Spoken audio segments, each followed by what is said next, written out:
Assalamualaikum warahmatullahi wabarakatuh.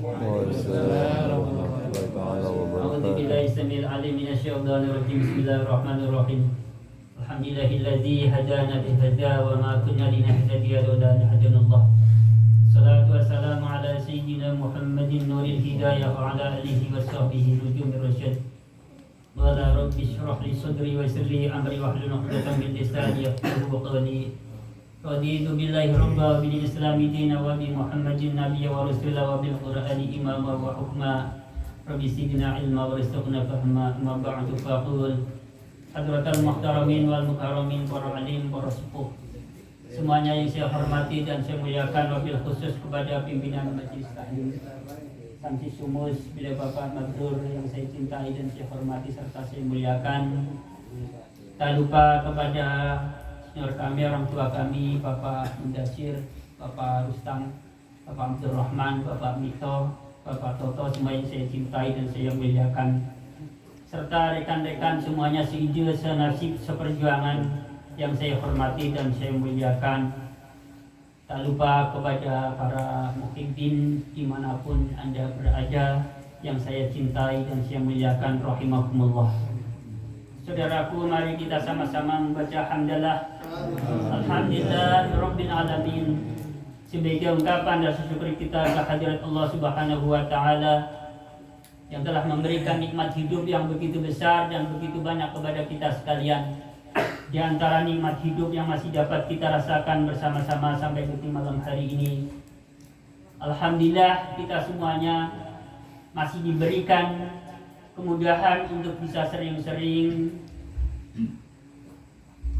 menghadiri atau mengunjungi para orang-orang alim, bisa berjabat tangan dengan orang-orang alim, bisa duduk-duduk dalam majelisnya orang-orang alim.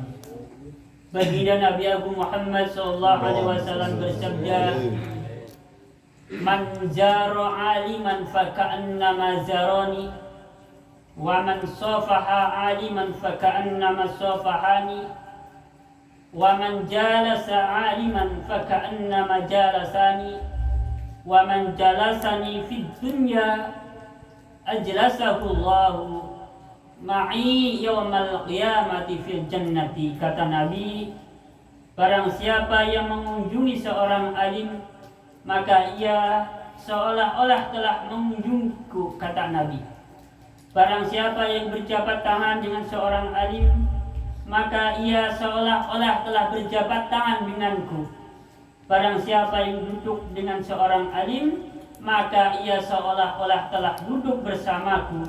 Dan barang siapa yang duduk bersamaku di dunia, maka kelak di hari kiamat Allah akan memberikan tempat duduk kepadanya bersamaku di dalam surga, kata Nabi. Al-Fatih Al-Imam Syekh Nasruddin berkata, "Man jalasa ma'al ulama'i zadahu Allahul ilma wal warna." Barang siapa yang duduk-duduk dengan seorang ulama, maka Allah akan menambahkan kepadanya ilmu pengetahuan dan sifat mirani. Saudaraku rahimakumullah, semua yang saya hormati dan saya muliakan, salawat serta salam semoga tersanjungkan pada baginda Nabi Agung Muhammad sallallahu alaihi wasallam. Mari kita sama-sama lanjutkan pengajian kita masih dalam ilmu fikih.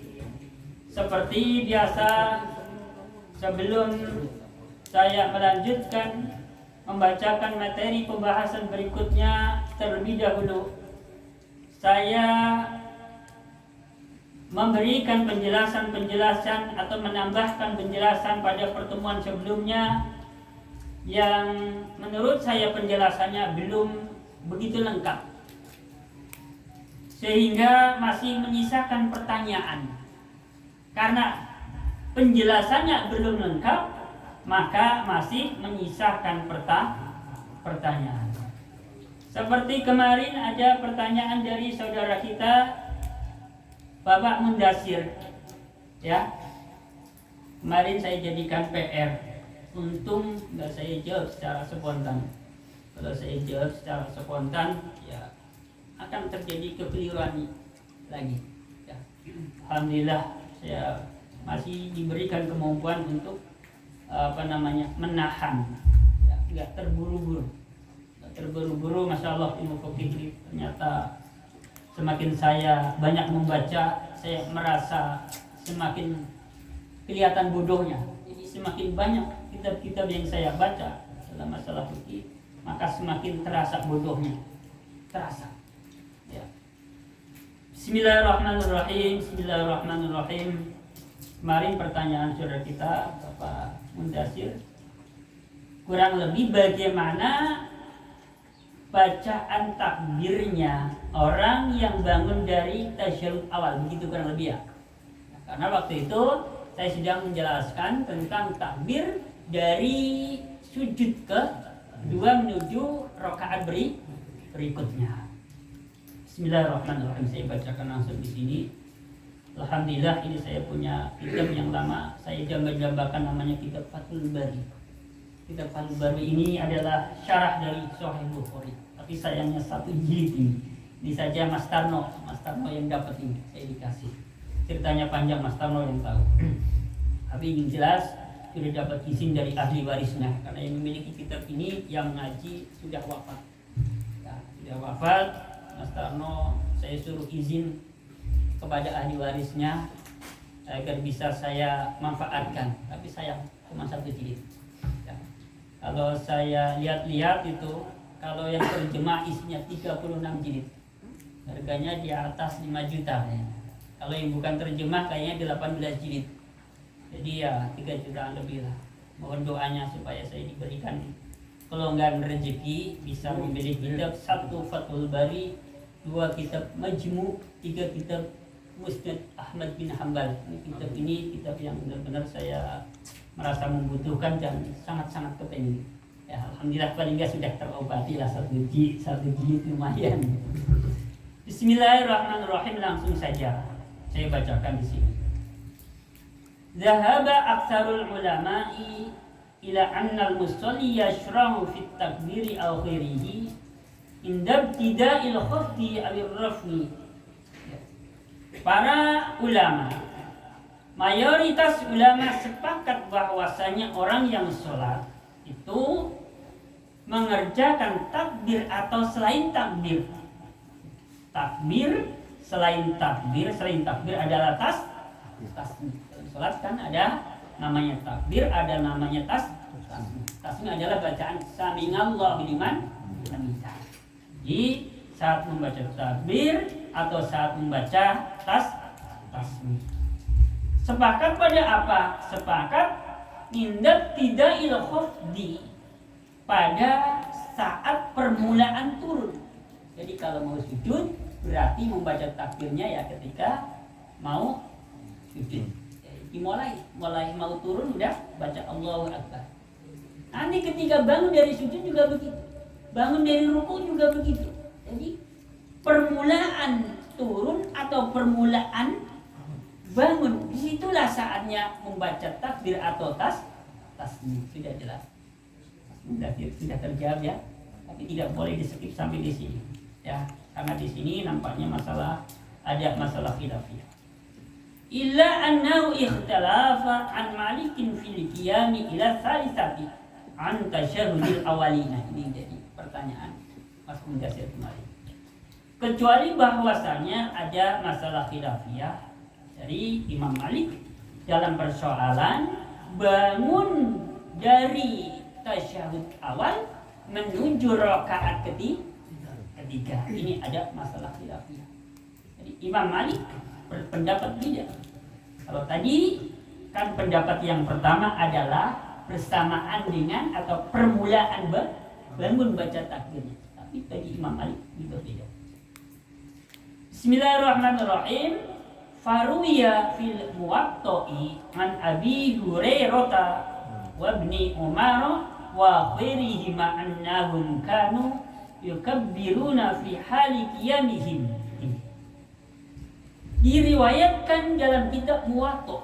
Kitab Muwatta ini karya Imam Malik. Alhamdulillah saya sudah punya kitabnya Imam Malik, sudah Imam Syafi'i juga sudah punya. Imam Bukhari namanya Bukhari Muslim juga sudah punya. Imam Muslim namanya Sahih Muslim juga sudah punya. Ini kitab Muwatta juga sudah punya. Yang belum punya kitabnya Ahmad bin Hanbal. Yang belum. Diriwayatkan dalam kitab Muwatta dari sahabat Abu Hurairah dan sahabat Ibnu Umar dan sahabat-sahabat yang lain bahwasanya mereka ketika membaca takbir itu pada saat mereka sudah berdiri. Jadi kemarin yang diceritakan oleh teman-teman ketika melihat ada seorang imam yang ketika menjadi imam baca takbirnya sudah berdiri, sudah baru Allahu Akbar. Ternyata ada riwayatnya. Jadi kalau begitu ya berarti ya sudah jangan disalah. Tadi yang modelnya atau caranya mulai bangun saat itu juga membaca takbir. Jadi tadi namanya pendapat yang pertama, artinya antara gerakan dan bacaan takbir itu dilakukan secara bersama. Nah, pendapat yang kedua, ya pendapatnya Imam Malik ini antara gerakan dan bacaan itu tidak bersamaan. Gerak dulu baru baca takbir. Jadi tidak salah. Ada riwayatnya. Tetapi tadi di awal sudah disebutkan bahwasanya mayoritas ulama berpendapat bahwasanya antara bacaan takbir atau tasmiyahnya itu dilakukan di permulaan turun atau bangun. Tidak jelas ya? Jadi kalau besok melihat ada seorang imam yang ketika menjadi imam setelah berdiri baru Allahu Akbar seolah-olah makmumnya ini kayak kebundal-bundal. Ya jangan disalahi. Berarti menggunakan pendapat yang ini. Ya. Bismillahirrahmanirrahim. Sebenarnya kemarin ada PR juga dari Bapak Jeja, tapi mau saya sampaikan orangnya berhalangan. Jadi insyaallah pertemuan akan datang. Bismillahirrahmanirrahim. Saya teruskan bacaannya di dalam kitab Fathul Qorib kemarin ya, tertunda berapa pertemuan nggak membaca kitab ini ya. Bismillahirrahmanirrahim. Saya teruskan. Wal ashiru at-tuma'ninatu fihi ay sujudi bihaitsu yanalu maudinga sujudihi taqlu ra'sihi wala yakfi insasu ra'sihi maudinga sujudi bayatahamalu bihaitsu la kana tahtahu qatun masalan. Jadi rukun salat yang ke-10. Rukun salat yang ke-10 adalah tumakninah. Tumakninah dalam apa? Tumakninah dalam sujud. Jadi ketika kita sedang sujud juga diharuskan tumakninah. Ukuran tumakninah di sini bagaimana? Bihaitsu yanalu maudhi'a sujudi taqlu ra'sihi. Sekiranya kepala kita ini ketika sujud terasa agak berat. Jadi kita bisa merasakan bahwa jidat kita ini sedang diletakkan di lantai sehingga ada rasa agak berat di situ. Jadi tidak cukup wala yakfi imsasu ra'si maudhi'a sujudi. Ketika kita sedang sujud tidak cukup hanya sekedar menempelkan jidat, tetapi harus menekan. Jadi ada rasa seperti yang namanya ditekan kan terasa di sini. Nah, kayak gitu. Diharuskan. Nah, tidak boleh sekedar nempel, apalagi udah nempel pakai super kilat lagi. Ya, tidak memenuhi rukunnya sholat. Udah sekedar nempel, kilat pula. Ya.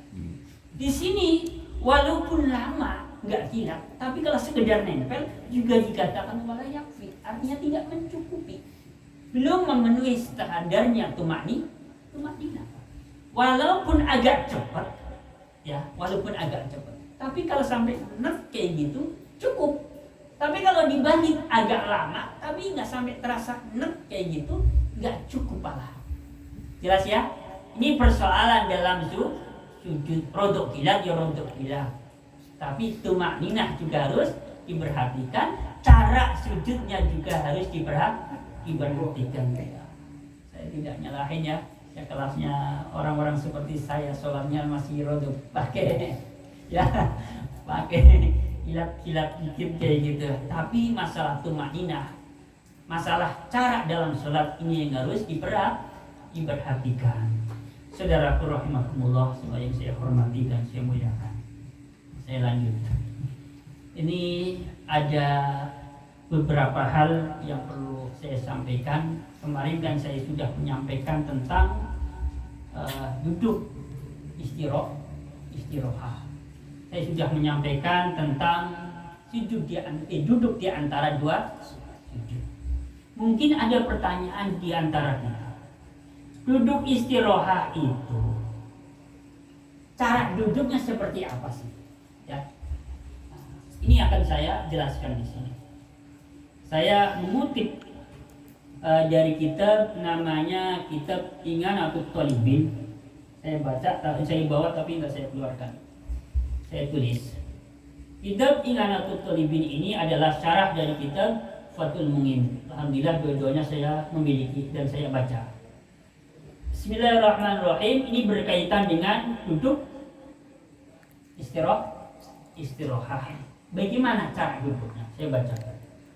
Wa yusannu fi ay baina sajdataini wa fi tasyahhudi awali wa jalsatin istirahatin wa kada fi tasyahhudi akhirin in ta'mubahu sujudus sahwin iftirashun.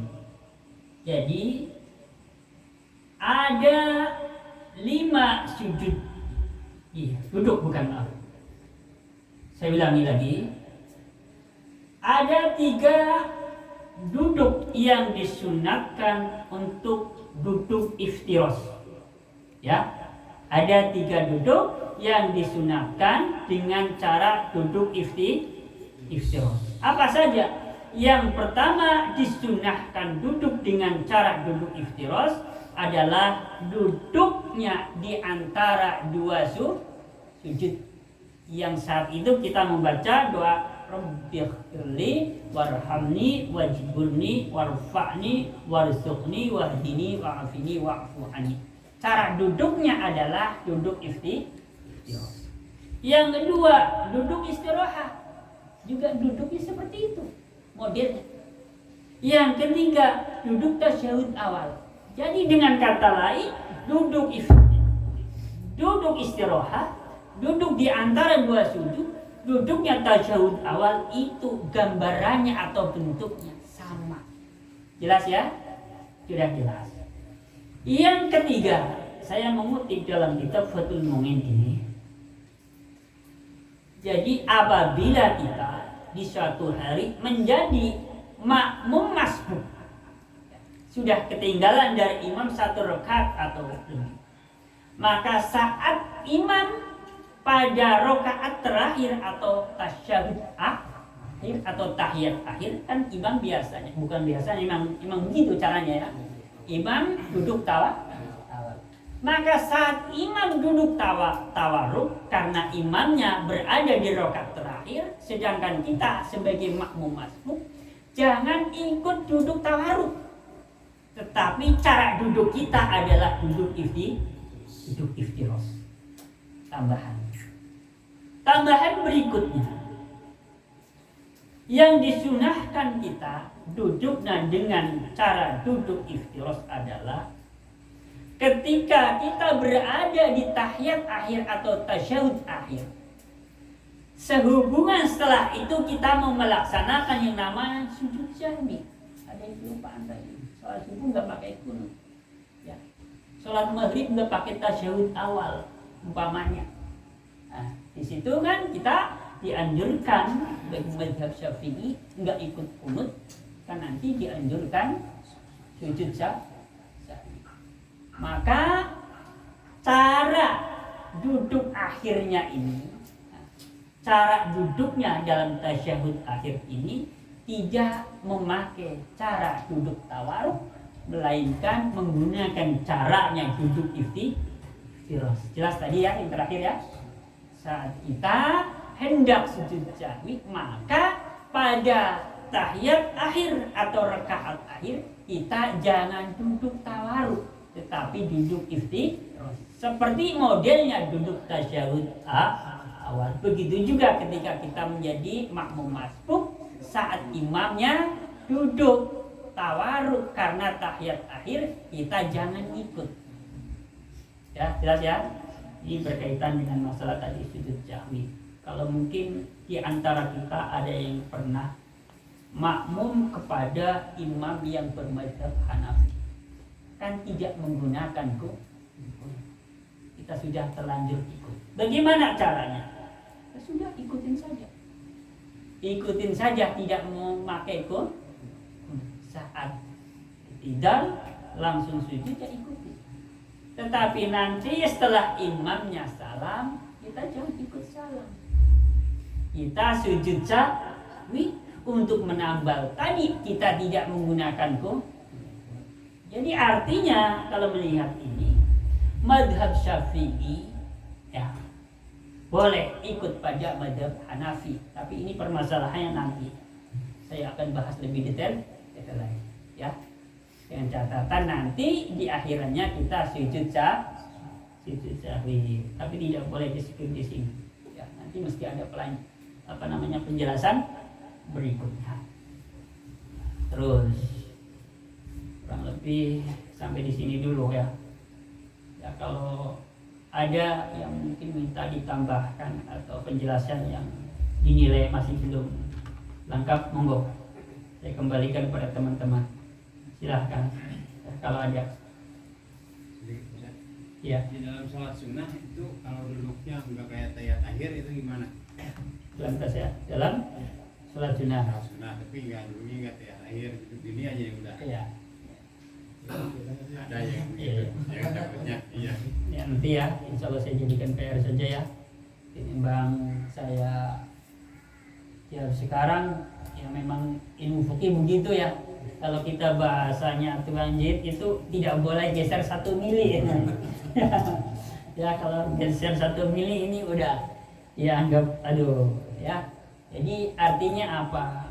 Bergeser sedikit persoalan saja hukumnya sudah lain. Jadi saya memilih lebih berhati-hati ya, apa-apa yang saya ragu walaupun kadang-kadang sedikit terpintas tapi masih ragu, saya memilih pending atau dijadikan Jadi PR-nya tadi bagaimana bagi orang yang mengerjakan sholat sunnah, apakah duduknya itu perlu dengan duduk tawaruk atau dengan cara lain boleh, itu ya.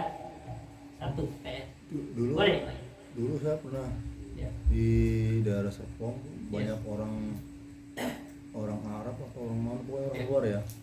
Itu ketika tasawuf akhir tuh Tasawuf akhir ya. tasawuf akhir nggak duduk itu, duduknya biasa kayak duduk istiros Ya. itu apa mazhab lain atau gimana itu? Ya. Itu sholat fardu apa sholat sunnah? Fardu ya sunnah. Ya. Tapi kalau melihat dari fisik itu Hampir semua itu semua berarti iya. Bukan persoalan fisik ya. Iya, Ya, orang bukan karena pokoknya yang orang luar Indonesia lah gitu. Soalnya di situ di masjid itu banyak orang luar Indonesia kayak orang imigran gitu.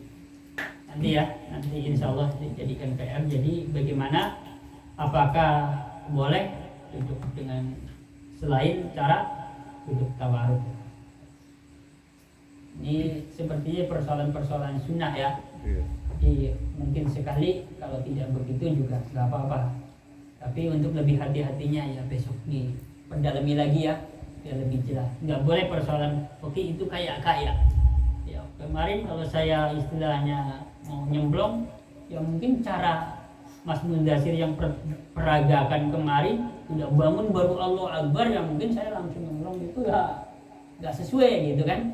Tapi ternyata ada riwayatnya. Ada lagi 2 sudah.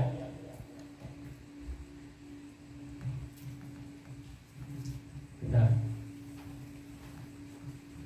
Ini dulu nggak apa-apa Mas ya.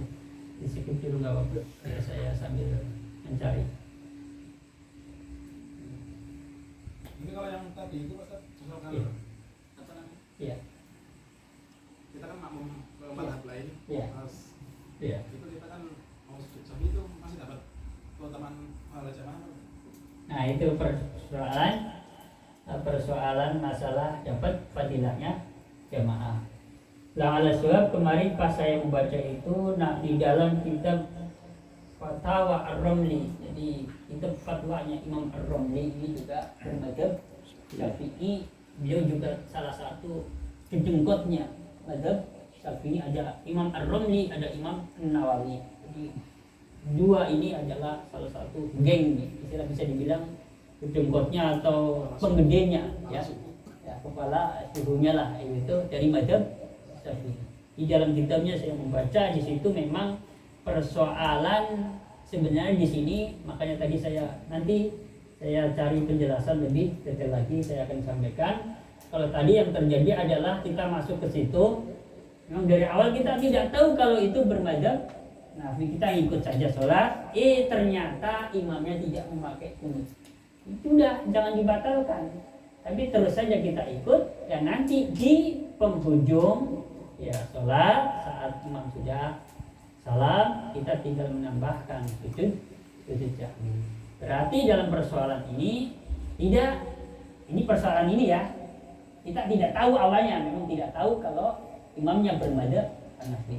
Tidak mengurangi masalah fadilahnya jamaah. Tetapi bagaimana kalau dari awal kita sudah tahu bahwa imamnya ini mazhabnya Hanafi? Ini persoalan lain, mudah-mudahan nanti saya carikan jawabannya ya. Jadi PR buat saya sudah 3 ya, barangkali PR 3 sudah cukup lah ya. Insya Allah 1 minggu saya full baca kitab ya. Alhamdulillah minggu ini saya alhamdulillah kerjaan sepi, alhamdulillah. Kitab Fathul Bari yang berapa bulan ini saya miliki kemarin kesentuh, bolak-balik. Ternyata saya sekarang kesengsem sama kitab ini.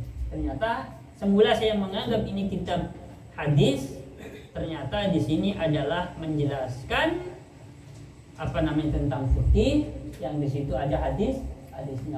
Maksud hadis ini begini, maksud hadis ini begini.